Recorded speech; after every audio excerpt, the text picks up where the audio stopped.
नमस्कार है मित्राणी। आप सबका एक बार फिर से हार्दिक स्वागत है हमारे यूट्यूब चैनल संस्कृत स्पर्श में। आई होप आप सब स्वस्थ होंगे और मस्त होंगे। मैं उम्मीद करती हूँ कि जो हमारी चंडीगढ़ के लिए ये सीरीज चली हुई है इसको आप देख रहे हैं। हमने अब तक अपने माहेश्वर सूत्रों और प्रत्याहार संज्ञा, इत संज्ञा, लोक संज्ञा इन सबको हमने कंप्लीट कर लिया है। ठीक है, तो आज हम करते हैं अपना कारक प्रकरण। कारक कितने होते हैं आपके? 6। ठीक है, कारक में आपकी कौन सी धातु होती है? कारक में आपकी धातु कौन सी होती है? डुक्रिय धातु यानी कि क्री धातु। और प्रत्यय कौन सा होता है इसके अंदर? नौल प्रत्यय। कारक शब्द में डुक्रिय, क्री धातु और नौल प्रत्यय होता है। ठीक है, कौन सा प्रत्यय होता है? नौल प्रत्यय। लय का और ये की आपकी क्या हुई? इत संज्ञा। कौन से सूत्र से हुई आपकी इत संज्ञा? हलंतम सूत्र से। ठीक है, नौल प्रत्यय का वु शेष रहता है और वु शेष रहता है तो युवोर नाको सूत्र से वु के स्थान पर आपका क्या हो जाता है? आपका अक हो जाता है। ये आपने सूत्र एमए में भी आपने पढ़ा होगा। नौल प्रत्यय का वु शेष रहता है और युवोर नाको सूत्र से वु के स्थान पर अक हो जाता है। ठीक है, इस प्रत्यय में अणय की इत संज्ञा हुई है और अचोणित सूत्र से धातु में आदि वृद्धि होकर री को आर हो जाता है। कौन से सूत्र से? अचोणिति सूत्र से आदि वृद्धि होकर री को क्या हो जाता है? आर हो जाता है। ठीक है, जो करी का री है रहता है ना आपका, तो उसका आर आदेश हो जाता है। क्री प्लस नौल, क्री से आपका क्या हो गया? कार, और वो के स्थान पर आपका क्या आ गया? अक, और क्या बन गया आपका? कारक है। ठीक, कारक का शाब्दिक अर्थ क्या होता है? करने वाला। कारक का शाब्दिक अर्थ क्या होता है? करने वाला। कारक की परिभाषा क्या है भाई? क्रिया जनकत्व कारकत्वम या क्रियोत्पादकम कारकम। ठीक है ना, क्रिया के जनक को अथवा उत्पादक को क्या कहते हैं? हम कारक कहते हैं। संस्कृत में आपके कितने कारक होते हैं? आपके 6 कारक होते हैं। सट कारकाणी। ठीक है, कर्ता कारक, क्रम कारक, करण कारक, संप्रदान कारक, अपादान कारक, अधिकरण कारक। इसके अंदर जो आपका संबंध होता है वो आपका कारक नहीं होता है भाई। ठीक है, संस्कृत में कारक कितने होते हैं? 6। संबंध, संबंध को कारक का भेद नहीं माना गया है क्योंकि इसमें क्रिया का अभाव होता है। कर्ता आदि 6 कारकों के अलावा जो शेष रहता है उसको क्या कहते हैं? संबंध कहते हैं। पूछा जा चुका है कि कर्ता आदि 6 कारकों के अलावा जो शेष रहता है उसको क्या कहते हैं? संबंध कहते हैं। ठीक है, संबोधन, संस्कृत व्याकरण में संबोधन को भी स्वतंत्र कारक नहीं माना गया है। जिसको संबोधित करते हैं वह कर्ता ही होता है। ठीक है, जिसको संबोधित करते हैं वह क्या होता है? कर्ता ही होता है। विभक्ति आपकी कितनी होती है? 7। संस्कृत व्याकरण में विभक्ति कितनी होती है? 7। और पुरुष कितने होते हैं? 3। ठीक है, प्रथमा, द्वितीया, तृतीया, चतुर्थी, पंचमी, षष्ठी और सप्तमी। ठीक है, इन 7 विभक्तियों को 2 भागों में विभक्त किया जाता है। एक आपकी कारक विभक्ति और एक आपकी उपपद विभक्ति। इन दोनों में से जो आपकी कारक विभक्ति होती है वो बलदायी होती है भाई। ठीक है, इनमें से कारक विभक्ति बलदायी होती है। देखिए, प्रथमा में क्या है? कर्ता। कर्ता ने क्रम को करण से द्वारा, संप्रदान के लिए अपादान से अलग। संबंध आपका कारक नहीं है तो इसके लिए इसका चिन्ह क्या होता है? का, के, की, रा, रे, री। अधिकरण में, पर, अंद्र। ठीक है, आपके कारक कितने होते हैं संस्कृत में? 6। ठीक है, आज हम 3 कंप्लीट कर लेंगे और 3 हम कल कंप्लीट कर लेंगे। ठीक है, प्रथमा विभक्ति कर्ता कारक यानी कि प्रातिपदिकार्थ लिंग परिमाण वचन मात्रे प्रथमा।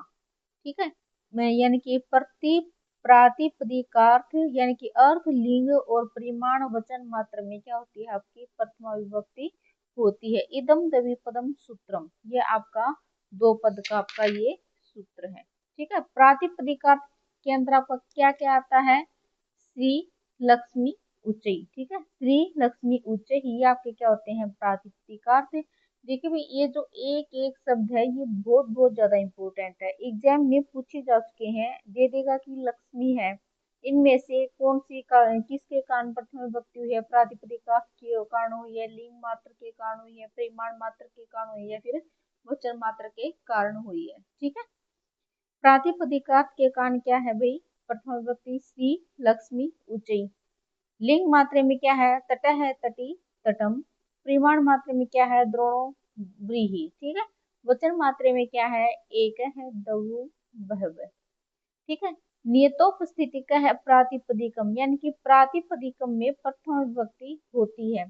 प्रातिपदिक आपका क्या होता है, हमने पिछले वीडियोज में किया था, जो आपके सुबंत और तिगंत प्रत्यय हैं उनको छोड़कर जो प्रत्यय शब्द हैं और जो सामासिक पद हैं, अव्यय हैं आदि क्या होते हैं, आपके प्रातिपदिक होते हैं। कौन से प्रत्यय को छोड़ना, हमने जो सुबंत और तिगंत प्रत्यय हैं उनको छोड़कर बाकी के आपके जो भी प्रत्यय शब्द हैं, सामासिक पद हैं, अव्यय आदि हैं, वे आपके क्या होते हैं, आपके प्रातिपदिक होते हैं। ठीक है। वाक्य में कर्ता के रूप में प्रयुक्त होता है, तो कर्ता में क्या होती है, आपकी प्रथमा विभक्ति होती है। तट शब्द में लिंग बहुलता के कारण प्रथमा विभक्ति होती है।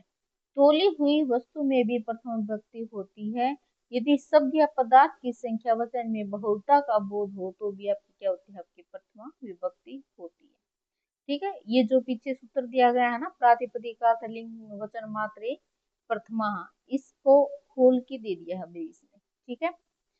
और किसमें होती है प्रथम विभक्ति, संबोधन च, और संबोधन में भी आपकी क्या होती है, आपकी प्रथम विभक्ति होती है। स्वतंत्र है करती, स्वतंत्र कर्ता में भी आपकी क्या होती है, आपकी प्रथम विभक्ति होती है। ठीक है। ये था भाई आपका प्रथम विभक्ति का कारक। ठीक है, यानी कि कर्ता कारक। दूसरा है आपका कर्म कारक। दूसरा क्या है आपका कर्म कारक। कर्म कारक में आपकी कौन सी विभक्ति यूज होती है, आपकी द्वितीय विभक्ति यूज होती है। कर्तुः कर्म। ठीक है। यानी कि कर्ता अपनी क्रिया के लिए जिसे सर्वाधिक चाहता है उसकी कर्म संज्ञा होती है। यानी कि कर्ता अपनी क्रिया के लिए जिसे सर्वाधिक चाहता है उसकी क्या होती है, आपकी कर्म संज्ञा होती है। कर्मणि द्वितीया, विधि या विभक्ति सूत्र, ये तो आपका संज्ञा सूत्र और ये है आपका विधि सूत्र। डाउट बहुत ज्यादा रहता है भाई, क्योंकि ये भी आपकी द्वितीय विभक्ति है, इसमें भी आपकी द्वितीय विभक्ति लगती है, ये भी आपका कर्म कारक है, ये भी आपका कर्म कारक है, लेकिन पूछ लेता है कि विधि सूत्र कौन सा है, ये भी दे देगा और ये भी दे देगा, लेकिन एग्जाम में हम सोचेंगे हमने पढ़े तो दोनों ही थे। ठीक है ना। तो ये तो है आपका संज्ञा सूत्र। कर्तु इप्सितम कर्म आपका क्या है, आपका संज्ञा सूत्र है, और कर्मणि द्वितीय आपका क्या है, विधि या विभक्ति सूत्र है। अनुक्त क्रम में आपकी कौन सी विभक्ति होती है, आपकी द्वितीय विभक्ति होती है। एस्टेट के एग्जाम में भी आया हुआ था कि अनुक्त क्रम में यानी कि उक्त क्रम में आपकी कौन सी विभक्ति होती है, अनुक्त कर्ता में आपकी कौन सी विभक्ति होती है, इस टाइप से पूछा गया था भाई। ठीक है। कर्मणि द्वितीय, अनुक्त क्रम में द्वितीय विभक्ति आपकी होती है। जैसे राम लेख लिखता है, रामः लेखम लिखती, क्रम के अंदर आपकी क्या हुई, आपकी द्वितीय विभक्ति हुई। दो बालक 5 फल खाएंगे, बालको पंच फलानी खादिशत। ठीक है। तुम आज 2 पुस्तक पढ़ो, त्वम अद्य 2 पुस्तकें पठ। ठीक है। यानी कि कर्मणि द्वितीय, अनुक्रम में भी आपकी क्या होती है, आपकी द्वितीय विभक्ति होती है। क्लियर यहाँ तक। थर्ड है आपका उप अनु अधि आंग वस। ठीक है। उप अनु अधि आंग वस। ठीक है। यानी कि वस धातु से पूर्व उप अनु अधि आंग, इनमें से कोई भी उपसर्ग हो तो आधार के साथ आपकी कर्म संज्ञा हो जाती है। तो आधार के साथ कौन सी संज्ञा हो जाती है, कर्म संज्ञा हो जाती है। सप्तमी के स्थान पर द्वितीय विभक्ति आपकी हो जाती है। ठीक है। राम और सीता अयोध्या में रहे थे, अगर हम हिंदी करें तो अयोध्या में रहे थे तो हम सोचेंगे ये तो अधिकरण कारक है। ठीक है। लेकिन असल में इसमें क्या लगेगी, आपकी द्वितीय विभक्ति लगेगी। राम सीता च अयोध्याम अध्याय अवस्थाम, क्योंकि वस के साथ आपका उपसर्ग क्या है, आपका अधि। ठीक है। क्लियर यहाँ तक। यानी कि उप अनु अधि आंग वस, वस धातु से पहले अगर उप अनु अधि और आंग इनमें से कोई भी उपसर्ग आए तो इनमें आधार के साथ आपकी क्या हो जाती है, आपकी कर्म संज्ञा हो जाती है। मोहन और तुम दोनों अब जयपुर में रहो, मोहन युवाम च अधुना जयपुरम अनुवस। जयपुर के में क्या लगा, आपकी द्वितीय विभक्ति आपकी लगी। चलिए यहाँ तक। नेक्स्ट है आपका अधि सिंह था साम कर्म। यानी कि अधि उपसर्ग पूर्वक, सिंह यानी कि सेन करना, सथा यानी कि ठहरना और आस यानी कि बैठना, ये धातुएं हो तो वहां पर आधार के स्थान पर आपकी क्या हो जाती है, आपकी क्रम संज्ञा आपकी हो जाती है। अधि सिंह स्था आसाम क्रम। ठीक है, यानी कि अधि उपसर्ग पूर्वक सिंह सथा और आस ये हो आपकी धातु, तो वहां पे आपका क्या होता है, आपका क्रम होता है। देखिए जैसे बालक पलंग पर सोता है, हम पलंग पर देखेंगे तो हमें क्या लगेगा, ये क्या है कि अधिकरण है। ठीक है, बालका पर्यंकम अधि सेते, लेकिन ये जो आपका सिंह धातु है इसके साथ अधि उपसर्ग लगा तो पर्यंक में क्या कौन सी विभक्ति आई, आपकी द्वितीय विभक्ति आई। ठीक है, ठीक है ना भाई, क्लियर है ना, ये अधि सिंह साम कर्म। ठीक है, नेक्स्ट आपका अभितय प्रीतय समया निक्सहा प्रतियोगी। अभितय यानी कि दोनों ओर, प्रीतः चारों ओर, समया समीप और निक्सहा का निकट, हा माने कष्ट, प्रति की ओर, इनके योग में भी आपकी कौन सी विभक्ति होती है, आपकी द्वितीय विभक्ति होती है। अभितय प्रीतय समया निक्सा हा प्रति, इन सब के योग में भी आपकी कौन सी विभक्ति होती है, आपकी द्वितीय विभक्ति होती है। नगरम अभितः पर्वत है अस्ति। ठीक है, तो नगरम में आपकी कौन सी विभक्ति आई, आपकी द्वितीय विभक्ति आई, किस कारण आई, आपकी अभितः के कारण, परितः के कारण, निक्षा, हा, प्रति। ठीक है, ये सब आए हैं तो आपकी क्या लगी, आपकी द्वितीय विभक्ति आपकी लगी। ठीक है, नेक्स्ट है उभयतः सर्वतः है धिक, ऊपरी ऊपरी, अधो अधः, अधि अधि।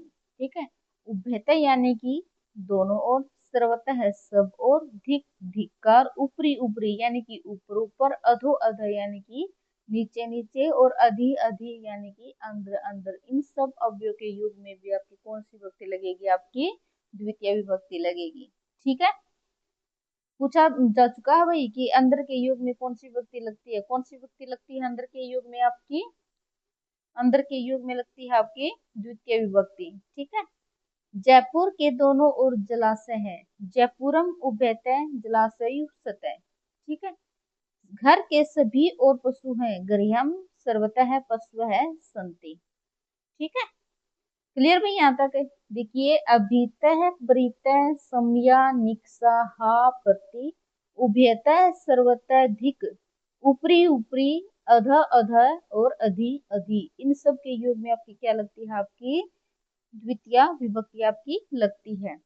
अंतरा अंतरेण च युक्ते, कई बार पूछा जा चुका है एग्जाम में भाई, अंतरा अंतरेण च युक्ते, अंतरा बीच में और अंतरेण बिना या रहित के योग में आपका क्या लगता है, आपका द्वितीय विभक्ति आपकी लगती है।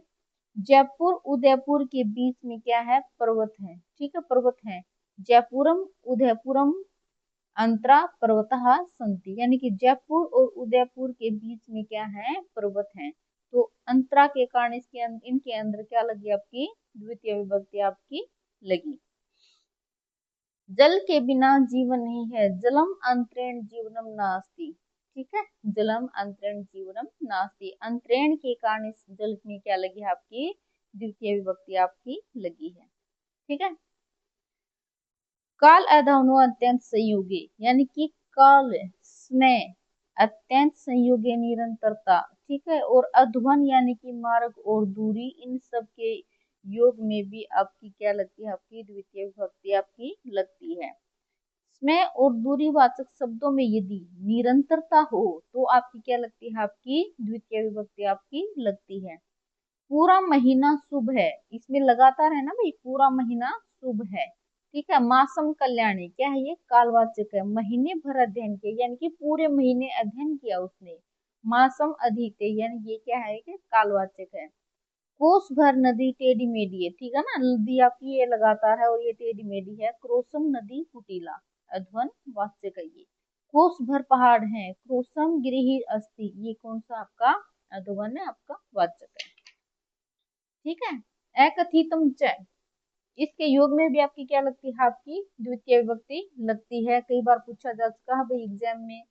एकथितम च, जिसमें अगर ये वाली धातु हो ना, दुहु, याच, पच, दंड, रुद्र, पृच्छ, ची, रू सास जी मथ मुस नी हरी कृस वह। ये 16 जो आपकी द्विक्रमक धातु है, इनके योग में आपकी क्या होती है, आपकी द्वितीय विभक्ति आपकी होती है। ये एग्जाम्पल भी आया हुआ था भाई एग्जाम में। वह बलि से पृथ्वी मांगता है, स बलिंग वसुधाम याचते। देखिए याच धातु आ गई ना इसके अंदर, स ब्लीम वसुधाम याचते। ठीक है, याच के कारण इसके अंदर आपकी क्या हुई, आपकी द्वितीय विभक्ति हुई और किस सूत्र से हुई है, ये एकथितम च से। ये धातुएं याद रखना भाई, दुहु याच पच दंड रुद पृच ची ब्रू सास जी मथ मुस नी री कृस व। ये 16 धातुएं हैं, द्विक्रमक है और इनके योग में आपकी द्वितीय विभक्ति लगती है। कौन से सूत्र से लगती है, एकथितम च, इस सूत्र से लगती है। ठीक है, क्लियर यहाँ तक? ठीक है भाई, ये भी इम्पोर्टेंट एग्जाम्पल है, कई बार आ चुका है। राम देवदत्त से 100 रुपए जीतता है, राम है देवदत्तम शतम जयति। ठीक है, क्लियर यहाँ तक? नेक्स्ट है आपका अभिनिविष्ट, यानी कि अभि और नि उपसर्ग पूर्वक विष धातु के हो तो आधार के स्थान पर आपकी क्या होती है, आपकी क्रम संख्या आपकी होती है। अभिनिविष्ट, ठीक है, अभि और नि ये दोनों उपसर्ग हो, इकट्ठे होने चाहिए भाई ये। ठीक है, और विष धातु से पूर्व हो तो उनमें आधार के स्थान पर आपकी क्या लगती है, आपकी द्वितीय विभक्ति आपकी लगती है। ठीक है, देखिए इन्होंने नोट भी दे रखा है, विष धातु के पूर्व में दोनों उपसर्ग एक साथ प्रयुक्त आपके होते हैं।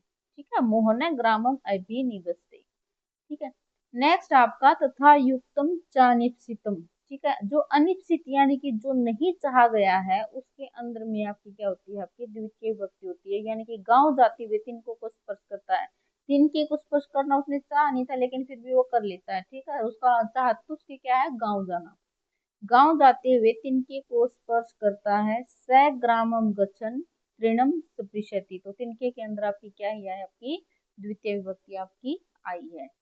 भात खाते हुए विष का भोग कर लिया, ओदनम भुजानो विषम भोगते। ठीक है, कई बार आ चुके हैं भाई ये एग्जाम्पल, ओदनम भुंजानो विषम भोगते। किस सूत्र से इसके अंदर द्वितीय विभक्ति आपकी आई है, तथा युक्तम चानिप्सितम।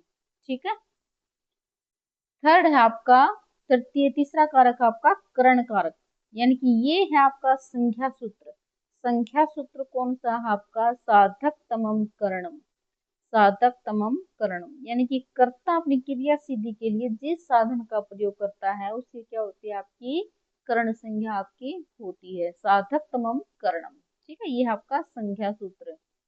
विधि या विभक्ति सूत्र कौन सा है आपका, कर्तृकरणीय तृतीया, यानी कि कर्ता व करण में तृतीय विभक्ति होती है। कर्ता व करण में तृतीय विभक्ति आपकी होती है। क्लियर भाई यहाँ तक?